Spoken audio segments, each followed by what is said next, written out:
हरिओम. लाओत्सेचा ताओबोध. योगदास श्री जयगणेश जोशी यांचे प्रवचन. इंद्रियांची संवेदना भाग 3. लाओत्से रंग स्वर याबद्दल सांगून झाल्यावर चवीबद्दल म्हणजे पर्यायाने जिव्हेबद्दल सांगत आहे. तो सांगतो की 5 रसास्वाद त्याच्या तोंडाची चव घालवू शकतात. मधुर, गोड, कडू, तिखट, खारट, आंबट, तुरट अशा 7 मूलभूत चवी प्रसिद्ध आहेत. या सर्वांचे एकरस मिश्रण म्हणजे भगवंत श्री गोपालकृष्णांचा काला होतो आणि यातील नक्की कोणतीच चव धड नसते. तेव्हा तो पदार्थ बेचव असतो. लाओत्सेने जरी फक्त 5च रसास्वादांचा उल्लेख केलेला असला तरी याचा अर्थ त्याला रसास्वाद घेऊ नये असे सांगायचे नाही. त्याला असे सांगायचे आहे की चवी ढवीचा अतिरेक केल्यास जिभेची रसास्वाद घ्यायची क्षमता क्षीण होते. अति तिखट खाणाऱ्यांना कमी तिखट बिन तिखट आहे असेच वाटते, कारण योग्य प्रमाणातील तिखटामुळे जो वास्तव रसास्वाद निर्माण होतो तो निर्माण होणे अशांचे थांबते.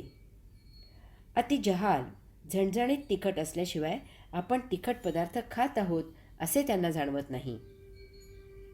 हेच इतर सर्व रसास्वादांबद्दल होते.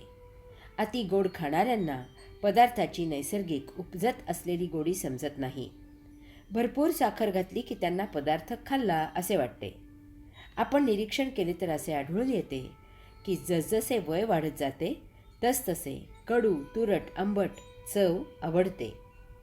लहानपणी किंवा तरुणपणी याला नाक मुरडले जात होते. आयुष्यभर तिखट गोड खाऊन खाऊन त्यासाठी जिभेची चव नष्ट झालेली असते. त्यामुळे आता वृद्धापकाळी इतर चवी खाव्यात असे वाटते. लाओत्सेला सांगायचे आहे की सर्व रसांचा मर्यादित प्रमाणात आस्वाद घ्यावा. विशिष्ट चवी ढवीचा अतिरेक करू नये. त्यायोगे सर्व रस आयुष्यभर खावेत. अति केल्यास काही वर्षांनी त्या खाण्यावर बंधने येतात. तसेच त्यामुळे रोग उद्भवतात. जीवनातील मौज जाते. हाच नियम इतर इंद्रियांबद्दल पाळावा. त्वचा फार संवेदनशील असते, परंतु अतिवापर केला तर त्वचेचे स्पर्शज्ञान बोथट होते. उदाहरणार्थ, स्वयंपाक करणाऱ्यांना तव्याचा चटका जाणवत नाही.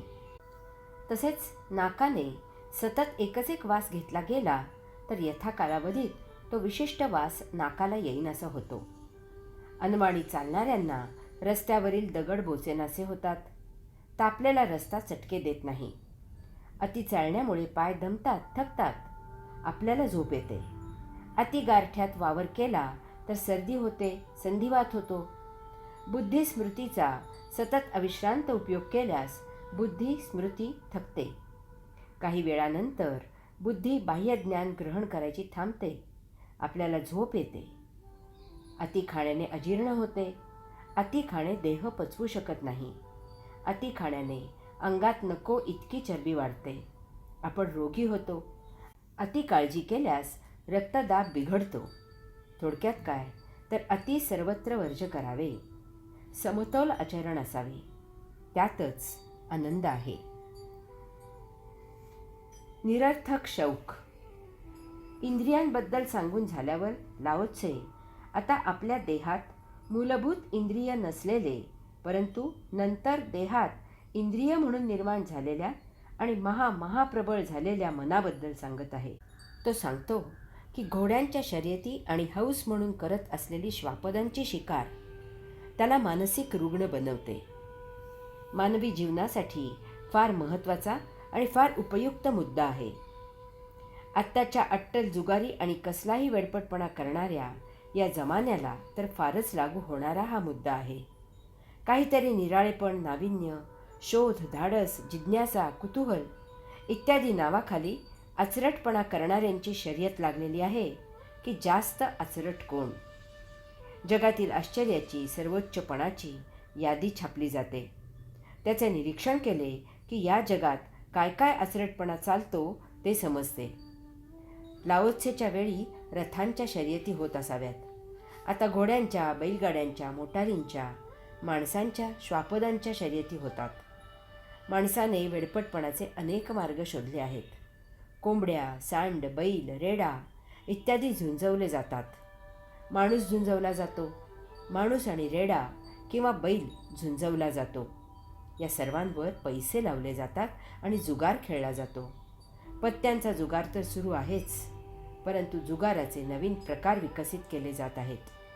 अशा अड्ड्यांवरती इतरही सर्व मूर्खपणा सुरू असतो. जगाचा विचार करता एखाद्या देशाच्या अंदाजपत्रकापेक्षाही जास्त उलाढाल तेथे होत असते. जुगाराचे व्यसन माणसाला आयुष्यातून उठवते. या अशा जुगाराने माणूस वेडा होतो. तो त्याचे स्वतःसह सर्वस्व गमावतो. आजपर्यंत जगात जुगार खेळून कोणीही श्रीमंत झालेला नाही की कोणाचा चरितार्थ चाललेला नाही.